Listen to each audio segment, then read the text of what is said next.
ایک بھائی کا سوال ہے، چند دن قبل میرا ایکسیڈنٹ ہو گیا تھا جس کی وجہ سے میری ٹانگ پر پلاسٹر لگا ہوا ہے۔ ایسی صورتحال میں مجھے واش روم میں جانا اور پاکی کا خیال رکھنا بہت ہی مشکل ہو گیا ہے۔ اسی دوران مجھے احتلام یعنی نائٹ فال بھی ہو گیا، لیکن میں غسل نہیں کر سکتا۔ اب رمضان المبارک 1441 ہجری کا بابرکت مہینہ بھی شروع ہو گیا ہے۔ کیا میں جنبی حالت میں روزہ رکھ سکتا ہوں؟ مزید یہ بھی بتا دیں کہ میں غسل کے بغیر نمازیں کیسے ادا کروں؟ بہت پریشان ہوں۔ آپ کی باتیں سن کے تو میں بھی پریشان ہو گیا ہوں۔ اتنی ساری چیزیں آپ پہ اکٹھی آ گئی ہیں۔ پہلے ایکسیڈنٹ ہوا، ٹانگ ٹوٹ گئی، اس پہ پلسٹر ہوا، پھر آپ کو اطلام بھی ہو گیا، اوپر سے رمضان بھی شروع ہو گیا۔ اچھا، یہ ہنسنے کا مقصد قطعاً یہ نہیں ہے کہ کوئی کسی کی تکلیف کا مذاق اڑانا ہے۔ میں اس سوال کے اوپر مجھے ہوا کہ اتنی ساری چیزیں بھی اکٹھی آ سکتی ہیں کسی کے اوپر۔ سر پریشان ہونے کی ضرورت نہیں ہے، اس میں بہت بڑی رحمت چھپی ہوئی ہے۔ میں آپ کو بتاؤں، میرے آفس کے ایک کلیگ، بس وہ نام کے دیندار تھے، ہے حافظ قرآن تھے، لیکن آپ کو پتا ہے نا، میں نے کئی بار بتایا کہ حافظ ہوئے اور دین چھڑ جائے تو سر پھر شیطان بھی کہتا ہے کہ پائی تو میرے تو ہوتے ہیں۔ اچھا، نارمل زندگی بھی گزر رہی تھی۔ ایک دن صبح کے وقت وہ شفٹ کی گاڑی میں آفس آ رہے تھے، تو اس دن بارش ہوئی بھی تھی تو پھسلن تھی۔ ایک اشارے کے اوپر ٹرک کھڑا تھا آلریڈی، تو یہ فرنٹ سیٹ پہ ان کو بیٹھنے کا بڑا شوق تھا، یہ فرنٹ سیٹ پہ بیٹھے ہوئے تھے۔ تو وہ ڈرائیور نے بریک لگائی تو بریک تو لگ گئی، لیکن وہ چونکہ ڈھلوان پہ آلریڈی روڈ تھی تو وہ ٹائروں سمیت ہائیسٹ جو ہے نا وہ جا کے لگی ٹرک کو۔ تو یہ فرنٹ سیٹ پہ تھے، ان کی ایک ٹانگ جو ہے نا وہ ٹوٹ گئی۔ 6 مہینے کے لیے کم از کم بیڈ پہ پڑ گئے۔ کہتے ہیں میں تو پریشان ہو گیا اپنی زندگی سے کہ میں کیا کروں۔ کہتے ہیں جی کئی سال پہلے ان کے والد صاحب کو کسی نے گفٹ دی تھی تفہیم القرآن یا دادا ابو کو، تو وہ کہتے ہیں گھر رکھی ہوئی تھی، کوئی نہیں تھا پڑھتا۔ تو کہتے ہیں میں نے کہا میں فارغ ہی ہوں یار، میں حافظ بھی ہوں، چلو کم از کم میں یار قرآن ایک دفعہ ترجمے سے پڑھ کے تو دیکھوں قرآن کیا کہتا ہے۔ سر وہ ٹانگ کیا ٹوٹی ہے، ان کی قسمت جاگ اٹھی۔ تفہیم القرآن انہوں نے 6 مہینے میں مکمل کی۔ ٹھیک ہے، حافظ قرآن تھے، داڑھی نہیں تھی، داڑھی رکھ لی بعد میں، اور ماشاءاللہ پریکٹسنگ مسلمان ہے۔ اور آپ کہیں سے کوئی آیت، کیا آپ ان سے ریفرنس سے بات کریں نا کہ مجھے اس ٹاپک پہ بتائیں کہاں کہاں آیات موجود ہیں، تو وہ آپ کو زبانی بتا دیں گے۔ میری ان کے ساتھ کافی ڈسکشن ہوتی رہتی تھی، چونکہ وہ ان کا دیوبند سے بلٹ اپ تھا، اب تو خیر وہ علمی کتابی ہیں ماشاءاللہ۔ تو مجھے اکثر وہ کہا کرتے تھے، یہ میں آج کی بات نہیں کر رہا، 6-7 بلکہ 8-9 سال پہلے کی، مجھے کہتے تھے یار احادیث پہ تمہاری بڑی گرپ ہے، قرآن پہ بھی ہونی چاہیے۔ دے جی میں نے ان کی یہ بات ایسی پلے باندھی، اللہ کا شکر ہے آپ کو ٹاپک بولیں تو میں ان سے پہلے آپ کو ڈھونڈ کے بتا دوں، تو وہ پھر مانتے تھے یار واقعی یار تم نے اس کو ماسٹر کیا ہے۔ تو بعض اوقات ٹانگ توڑوائے بغیر بھی انسان ماسٹر کر سکتا ہے، لیکن جو لوگ ٹانگ توڑوائے بغیر نہیں کر رہے ہوتے ان کے بھی کئی بار اس شر میں خیر چھپا ہوتا ہے، اللہ تعالیٰ اس سے کوئی بہتر چیز ان کو دے دیتا ہے۔ تو وہ ان کی ٹانگ کی طرف واپس آتے ہیں۔ ان کے لیے پہلی تو ریکویسٹ یہ ہے کہ پریشان ہونے کی ضرورت نہیں ہے، اس شر میں آپ کے لیے خیر ہے، صبر کریں، اللہ تعالیٰ آسانیاں فرمائے گا انشاءاللہ تعالیٰ۔ باقی آپ کے لیے تو اب دین بہت زیادہ ریلیکسڈ ہے، چونکہ آپ کا پلاسٹر ہے، آپ غسل نہیں کر سکتے، اس کی وجہ سے آپ ڈیمیج ہو جائیں گے، اور یہ بھی نہیں ہو سکتا کہ باقی جسم پہ آپ پانی بہا لیں اور وہاں پہ صرف مسح کر لیں، کیونکہ مجھے پتہ ہے کہ جب یہ پلاسٹر بندھا ہوا ہوتا ہے تو پھر وہ موومنٹ بڑی مشکل ہو جاتی ہے۔ تو آپ کو غسل کرنے کی ضرورت نہیں ہے، صرف اپنے کپڑے چینج کر لیں اور تیمم کر لیں۔ تیمم کرنے کے لیے آپ کو کہیں باہر جانے کی ضرورت نہیں ہے، کوئی مٹی کا ایک چھوٹا سا ڈھیلا اپنے سرہانے رکھ لیں آپ، اور یہ میں غسل کے ایکویلنٹ تیمم کی بات کر رہا ہوں۔ وضو تو آپ کر سکتے ہیں، آپ تھوڑی سی ایفرٹ پٹ کریں گے، اس میں تو صرف اتنا ہی دھونا ہوتا ہے، پاؤں کے اوپر مسح کر لیں، باقی آپ کو کوئی وضو کروا دیں۔ چونکہ غسل کے ایکویلنٹ تیمم کیا جائے یا وضو کے ایکویلنٹ، دونوں کا طریقہ ایک ہی ہے، ایک ہی تیمم سے دونوں چیزیں کور ہو جاتی ہیں۔ وہ بخاری مسلم دونوں میں ایک حدیث موجود ہے اس سے ریلیٹڈ، لیکن اس سے بھی بڑھ کر سورۃ المائدہ میں سورہ نساء کے اندر اللہ تعالیٰ نے تیمم کا طریقہ بتایا ہے کہ اگر تم کسی سفر میں ہو اور تم پانی نہ پاؤ تو اپنے چہروں کا مسح کر لیا کرو اور دونوں ہاتھوں کا، تو یہ مٹی تمہیں پاک کر دے گی مٹی کے ذریعے۔ اس کے شان نزول میں بھی بخاری مسلم میں حدیث ہے کہ سیدہ عائشہ کا ہار ایک دفعہ گم گیا تھا، اس دوران قافلہ لیٹ ہوا تو پانی نہیں تھا، تو وہاں پہ یہ نازل ہوئی۔ باقی وہ تو شان نزول ہے، الٹیمیٹلی تو یہ اینڈ رزلٹ کے طور پہ موجود ہے۔ جو بخاری مسلم میں نے حدیث بتانی تھی وہ بڑی انٹرسٹنگ ہے۔ نبی علیہ السلام ایک سفر میں آپ نے نماز پڑھائی، تو نماز پڑھا کے فارغ ہوئے تو دیکھا ایک شخص کونے میں بیٹھا ہوا ہے۔ آپ نے فرمایا تو نے نماز کیوں نہیں پڑھی؟ کہ یا رسول اللہ میں جنوبی تھا، پانی اتنا ہی نہیں تھا میں غسل کر سکتا، تو میں نے نماز نہیں پڑھی۔ تو آپ فرمایا تم مٹی سے تیمم کر لیتے، تمہارے لیے کافی تھا کہ تم اپنے چہرے اور ہاتھوں کا مسح کرتے، تو یہ تیمم کافی۔ تیمم یہ نہیں کہ پورے جسم پہ مٹی ملنی ہوتی ہے، مٹی تو خیر اس میں بھی نہیں ملنی ہوتی، صرف مٹی کو ٹچ کرنا ہے آپ نے۔ اور بخاری مسلم میں دوسری حدیث ہے حضرت عمار بن یاسر کی، حضرت عمر کے پاس بیٹھے ہوئے تھے، بخاری مسلم دونوں میں حدیث موجود ہے۔ ایک شخص آیا، اس نے کہا امیر المومنین میں یعنی سفر کے دوران اب پانی اویلیبل نہیں ہے، میرے پہ غسل فرض ہے، مجھے آپ تیمم کا بتائیں میں کیا کروں، کوئی سولوشن ہے آپ کے پاس؟ تو حضرت عمار نے کہا امیر المومنین سولوشن ہے میرے پاس، یہ تیمم کر لیں۔ پھر ان کا ہم بھی نبی علیہ السلام کے ساتھ سفر میں تھے، تو کہتے ہیں کہ میرے پہ غسل فرض ہو گیا تو میں مٹی میں لوٹ پوٹ ہونا شروع ہو گیا، تو حضور دیکھ کے مسکرائے، ان کا یہ کیا کر رہے ہو؟ کہا یا رسول اللہ تیمم کر رہا ہوں۔ اب انہوں نے اجتہاد تو صحیح کیا کہ وضو والا تیمم یہ ہے تو غسل والا پورے جسم کا ہوگا، تو اجتہاد سے ابھی کا بھی غلط ہو سکتا ہے۔ پہلے قرآن و سنت کو دیکھنا ہوگا، اجتہاد اینڈ پہ ہوتا ہے۔ جو اجتہاد کو رونا پیٹتے رہتے ہیں نا، تو حضرت عمار بن یاسر زیادہ کون فقیہ تھا صحابہ میں؟ ٹاپ آف دا لسٹ اصحاب میں، شروع کے مسلمانوں میں سے، جن کے ماں باپ اسلام کے پہلے شہداء ہیں۔ ابھی میں آپ کو وہ عمار کو باغی جماعت قتل کرے گی وہ والی حدیث نہیں سنا رہا، بخاری کی 2812، عمار ان کو جنت کی طرف بلائے گا اور وہ جماعت دوزخ کی طرف بلائے گی، یہ حدیث میں نہیں سنا رہا آپ کو، یہ وہ والے عمار بن یاسر ہیں۔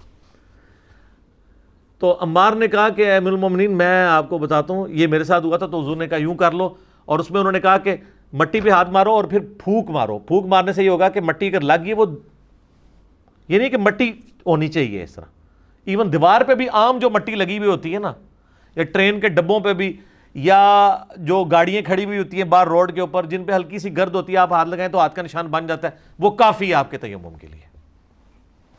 ہاتھ لگائیں، اگر زیادہ مٹی لگی ہے پھونک مار لیں، چہرے کا پہلے مسح کریں، اور وہ پورا داڑھی کا خلال اس طریقے سے جہاں جہاں پانی پہنچانا ہوتا ہے وہاں وہاں ہاتھ پہنچائیں، پھر دوبارہ کریں یوں، اور پھر پہلے دایاں ہاتھ یوں کونیوں سمیت انگلیوں میں سے اس طریقے سے، گھڑی کو بھی انگوٹھی پہنی ہے اس کو آگے پیچھے کر کے، اور یہ پورا، تو یہ تیمم کا طریقہ ہے۔ حتیٰ کہ مسند احمد میں الموطا امام مالک میں حدیث ہے، نبی علیہ السلام فرمایا اگر کوئی 10 سال تک بھی پانی نہ پائے تو تیمم سے غسل اور وضو کر کے نمازیں پڑھتا رہے تو بالکل ٹھیک ہے۔ ابو داؤد میں حدیث ہے، نبی علیہ السلام فرمایا کہ اگر کسی کو پانی نہیں ملا اور اس نے تیمم کر کے نماز پڑھی تو اس کو اپنی نماز لوٹانے کی حاجت نہیں، اور اس نے نماز نہ لوٹائی تو اس نے سنت پہ عمل کیا کہ نبی علیہ السلام بھی نہیں لوٹاتے تھے، اور اگر نماز لوٹا دی تو اللہ اس کے لیے دوہرا اجر لکھ دے گا، یعنی وہ نفلی عبادت شمار ہو جائے گی، وہ غلوب میں بھی نہیں جائے گی، وہ بھی اللہ تعالیٰ اس کو انڈورس کرے گا۔ تو یہ تیمم کا غسل کے ایکویلنٹ آپ کریں یا وضو کے ایکویلنٹ، ایک ہی طریقہ ہے، اور غسل کے ایکویلنٹ جب آپ کریں گے آٹومیٹکلی وضو تو اس میں کور ہو ہی جائے گا۔ اور جب تک پانی پہ آپ قادر نہ ہو جائیں، قادر ہونے کا مطلب ہے کہ آپ کی صحت نہ آ جائے، یا پانی آپ کو اویلیبل ہو جائے، یا اویلیبل تو ہے صحت نہیں ہے تو آپ قادر نہیں ہوئے، اس وقت تک آپ چلائیں، 10 سال بے شک چلائیں، پوری زندگی چلائیں۔ اگر آپ کو موت کا ڈر ہے یا کوئی زیادہ تردد کا ہے تو لا یکلف اللہ نفسا الا وسعها، اللہ تعالیٰ کسی جان پہ اس سے بڑھ کے تکلیف نہیں ڈالتا۔ بعض اوقات آپ اٹھے ہیں اور آپ نے دیکھا ہے کہ طلوع فجر میں 5 منٹ رہ گئے اور آپ جنبی ہیں، غسل کریں گے تو نماز قضا ہو جائے گی، چھوڑ دیں، آپ فوراً تیمم کریں، نماز پڑھ لیں۔ کپڑے چینج کرنے کا ٹائم ہے تو کر لیں، ادروائز کپڑے بھی چینج کرنے کی ضرورت نہیں ہے، کیونکہ آپ اس وقت خوف کی حالت میں، وہ ٹائم ہی تھوڑا ہے، خوف ہے سورج نکلنے کا، تو اس وقت بھی آپ تیمم کر سکتے ہیں۔ یہ اللہ نے اتنی بڑی اس امت کے لیے خوبی رکھ دی ہے، اتنی بڑی آسانی دے دی ہے کہ آپ اسے پوری زندگی اویل کرتے رہیں، اور یہ اسی قسم کے مشورے دینے چاہیے۔ ابو داؤد میں ابن ماجہ میں ایک حدیث ہے، ایک سفر کے دوران ایک صحابی کو زخم لگا سر پہ اور وہ جنبی ہو گیا، جس طرح ان کی ٹانگ والا معاملہ ہوا ہے۔ صحابہ سے مشورہ کیا تو بعض صحابہ نے کہا نہیں یہ تو بندہ پلید ہو گیا، تو ابھی تو نماز تو نہیں پڑھ سکتا، تو نہا، سخت سردیوں کی رات تھی، وہ بیچارہ نہایا اور مر گیا ٹھنڈ لگنے سے، شہید ہو گیا۔ حضور علیہ السلام تک خبر پہنچی، آپ بڑے ناراض ہوئے، آپ نے فرمایا کہ اگر تم لوگوں کو علم نہیں تھا کم از کم کسی علم والے سے مشورہ تو کر لیتے, تم لوگوں نے خود ہی ایک فیصلہ سنا دیا. یہ پھر اجتہاد کی باری آ گئی کہ صحابہ نے اجتہاد کیا, بندہ ہی مارا گیا. حضور نے کہا کسی اہل علم سے آ کے پوچھو. تو نبی علیہ السلام فرمایا کہ اللہ نے جب تیمم کی اجازت دی ہے تمہیں تیمم کا مشورہ دینا چاہیے تھا, تم لوگوں نے پکڑ کے بندہ مار دیا کہ ایک زخمی بندے کو کروا کے. یہاں بھی کئی لوگ ہوتے ہیں وہ بعض اوقات ان کا زخم یا بیماری ایسی نوعیت کی ہوتی ہے کہ اگر آپ اس کو غسل کروائیں گے تو بڑھ جائے گی. بعض بیماریاں تو ایڈریس ہوتی ہیں نہانے سے, لیکن بعض بڑھ جاتی ہیں, اس میں تو آپ یہ مشورہ نہیں دیں گے. عام حالت میں بھی آپ کی ٹانگ نہ بھی ٹوٹی ہو, آپ صحت مند ہیں اور آپ کا پریویس ایکسپیرینس ہے کہ جب کبھی آپ ٹھنڈے پانی سے نہائے تو آپ کو بخار چڑھ گیا, تو سر آپ کو کوئی ضرورت نہیں غسل کرنے کی. آپ تیمم کر کے فجر کی نماز پڑھیں, دن کے وقت جب سورج نکلے تھوڑا ریلیکس ہو, گرم پانی اویلیبل ہو, اس وقت آپ غسل اتار لیں اور وہ فجر آپ کی ہو گئی. جناب یہ بہت آسانی ہے دین کے اندر, بہت آسانی ہے. اس کے لیے گھر میں کوئی گملہ رکھ لیں جس میں مٹی ہو, یا مٹی کا ایک ڈھیلا رکھ لیں. ویسے تو فقہ حنفی میں ہے کہ زمین کی جنس کی کوئی چیز ہو جائے, چونا ہو جائے, ایون ماربل کا پتھر جو پالش ہوا نہ ہو, لیکن اس میں احتیاط نہیں, احتیاط مٹی تک ہی آپ رہیں, جو مٹی کا ہی ذکر قرآن میں اور احادیث کے اندر آیا ہے تو آپ رکھ لیں. اور اس میں مٹی کا ساتھ لگنا ضروری نہیں ہے, ایک ڈھیلا ہے اس پہ آپ نے ہاتھ رکھ, بس صرف ٹچ ہی کرانا ہے. وہ ایک اللہ تعالیٰ نے ایک سنت والا معاملہ رکھا ہے. باقی یہ جتنی نجاستیں ہیں نا, یہ حکمی نجاستیں, یہ حقیقی نہیں ہیں. بخاری مسلم حدیث ہے, حضرت ابو ہریرہ کہتے ہیں کہ ایک دن میں گھر سے باہر نکلا, نبی علیہ السلام چہل قدمی کر رہے تھے تو میں بھی حضور کے ساتھ چل پڑا. تو تھوڑی دیر میں مجھے یاد آیا میں تو جنوبی ہوں, تو میں چپ کر کے پیچھے سے کھسک گیا, غسل کر کے واپس آیا. تو آپ نے فرمایا کدھر چلا گیا تھا, بتائے بغیر ہی. حضور تو اپنی باتیں کر رہے تھے, وہ پیچھے پیچھے تھے. تو کہ یا رسول اللہ میں ناپاک تھا تو غسل کرنے کے. آپ نے فرمایا مومن تو کبھی ناپاک نہیں ہوتا. یعنی یہ حکمی نجاست ہے, حقیقی نہیں ہے. وضو کا نہ ہونا نماز کے لیے حکمی نجاست ہے, حقیقی نہیں ہے. اس سے بھی بڑھ کے بخاری مسلم میں حدیث ہے, اما عائشہ کہتی ہیں حضور مسجد میں تھے, آپ نے مجھے کہا میرا بسترا پکڑا دو. میں نے کہا یا رسول اللہ میں تو حیض سے ہوں. آپ فرمایا حیض تیرے ہاتھوں میں گھس گیا. پھر بخاری مسلم میں حدیث ہے, اما عائشہ کہتی ہیں کہ میں جنبی ہوتی, میں نے یعنی حیض کی حالت میں ہوتی تھی اور حضور علیہ السلام میری گود میں سر رکھ کے قرآن پڑھا کرتے تھے. یعنی وہ یہ بتانا چاہ رہی ہیں کہ یہ کوئی فزیکلی ناپاک نہیں ہو جاتا جیسے ہندوؤں میں کنسیپٹ ہے, مسلمانوں میں بھی ہے کہ وہ کوئی حیض والی عورت جو ہے یا جنبی عورت نہ تو روٹی پکا سکتی ہے نہ بچوں کو دودھ پلا سکتی ہے. کوئی ایسی چیز نہیں اسلام کے اندر, وہ فزیکل نجاست ہے ہی نہیں ہے سوائے اس حیض والے خون کے یا سوائے اس منی کے. بس وہ ریموو کی, کام ختم, اس سے بندہ ناپاک نہیں. اب کئی لوگ پوچھ رہے ہوتے ہیں کہ جی ہمارے پہ غسل فرض تھا, ہم نے تولیے کو ہاتھ لگا لیا. تولیے کو اگر منی لگ گئی پھر تو ناپاک ہے, اور اگر آپ کا ویسے ہاتھ لگا ہے یا ایون گیلا ہاتھ بھی لگ گیا, اس کے اوپر کوئی گندگی نہیں, عام پانی کی وجہ سے تھا, کوئی مسئلہ نہیں ہے. اب یہ رمضان میں اکثر مسئلہ ہوتا ہے کہ لوگ اٹھتے ہیں نا, وہ جناب کہتے ہیں غسل فرض تھا جی تو آپ سحری کریں یا غسل اتاریں. او سر آپ سحری کریں, سنت ہے. بخاری مسلم دونوں میں حدیث ہے, اما عائشہ کہتی ہیں کہ نبی علیہ السلام جب جنبی ہوتے تھے اور احتلام کی وجہ سے نہیں, یعنی مراد بیویوں کے ساتھ تعلق کی وجہ سے, تو آپ علیہ السلام سحری کرنے کے بعد طلوع فجر کے بعد غسل اتارا کرتے تھے. کئی بار ایسا بھی ہو جاتا تھا, حالانکہ آپ کو یہ پتہ ہوتا تھا میں جنبی ہوں. احترام والے کو تو بیچارے کو پتہ ہی نہیں نہ لگتا, پھر بھی آپ طلوع فجر کے بعد, طلوع آفتاب نہیں طلوع فجر یعنی ختم سحری کے بعد غسل اتارتے تھے, پہلے سحری کر لیتے تھے. تو یہ اما عائشہ نے بتا دیا کہ آپ غسل ضروری نہیں ہے, آپ رکھیں بے شک, روزے پہ کوئی فرق نہیں پڑتا. اس طریقے سے لوگ پوچھ رہے ہوتے ہیں جی روزے کے دوران اگر کسی کو نائٹ فال ہو جائے, احتلام ہو جائے, کوئی فرق نہیں پڑتا, روزہ نہیں ٹوٹتا اس چیز سے, کیونکہ یہ آپ کے اختیار میں نہیں تھا. بلکہ بخاری مسلم میں جو حدیث ہے نا سیدہ عائشہ والی, اس میں یہ بھی آتا ہے کہ حضرت ابو ہریرہ نبی علیہ السلام کی وفات کے بعد 30 سال تک یہ فتویٰ دیتے تھے کہ جس پہ غسل فرض ہے نا وہ روزہ نہیں رکھ سکتا جب تک غسل اتار نہ لے. تو جا کے حضرت سیدہ ام سلمہ اور سیدہ عائشہ سے جب لوگوں نے مسئلہ پوچھا تو انہوں نے کہا کہ یہ ابو ہریرہ کو کس نے بتا دیا ہے, نبی علیہ السلام تو احترام کی وجہ سے نہیں کسی اور وجہ سے, یعنی وہ شرم کی وجہ سے کہہ رہی تھی نا, یعنی بیویوں سے تعلق کی وجہ سے جنبی ہوتے تھے تو آپ تو ختم سحری کے بعد غسل اتارتے تھے, سحری کر لیتے تھے, روزہ رکھ لیتے تھے. پھر حضرت ابو ہریرہ کو کسی نے آ کے بتایا تو حضرت ابو ہریرہ نے کہا کہ یہ میں جو فتویٰ دیتا تھا یہ میرا اجتہاد تھا اپنا ذاتی, یہ نبی علیہ السلام کے ریفرنس سے میں نے کبھی بھی بیان نہیں کیا. باقی صحیح بات وہی ہے جو آپ کو ام سلمہ اور سیدہ عائشہ بتا رہی ہیں، کیونکہ وہ تو حضور کی بیوی ہیں، وہ تو خود بتا رہی ہیں، تو بات ہی ختم ہو گئی۔ اگر حضرت ابو ہریرہ جن کے پاس سب سے زیادہ حدیثیں تھیں، ان سے بھی کچھ حدیثیں اوور لک ہو سکتی ہیں، تو سر امام حنیفہ سے بھی ہو سکتی ہیں۔ مہربانی کرو، امام حنیفہ کو کیوں تسی شرمندہ کرواندے ہو بار بار؟ یہ کہتے ہیں جی امام صاحب کو نہیں حدیث پتہ چلی ہوگی رفع دین کی، فلانی فلانی، پھر میں اور طرف چل پڑوں گا۔ یہاں تو اتنے بڑے صحابی اور فقیہ صحابی اور محدث صحابی، سب سے زیادہ حدیثیں یاد کرنے والے، جن کے بارے میں بخاری مسلم میں حضور کی دعا ہے، آپ نے یوں مٹھی کر کے چادر میں رکھی اور کہا آپ نے سینے سے لگا لے، وہ کہتا ہے میں کبھی وہ حدیث نہیں بھولا۔ یہ اس بندے کو بھی حدیث نہیں پتا تھی، 30 سال نہیں پتا لگی، تو باقی کس کھاتے میں؟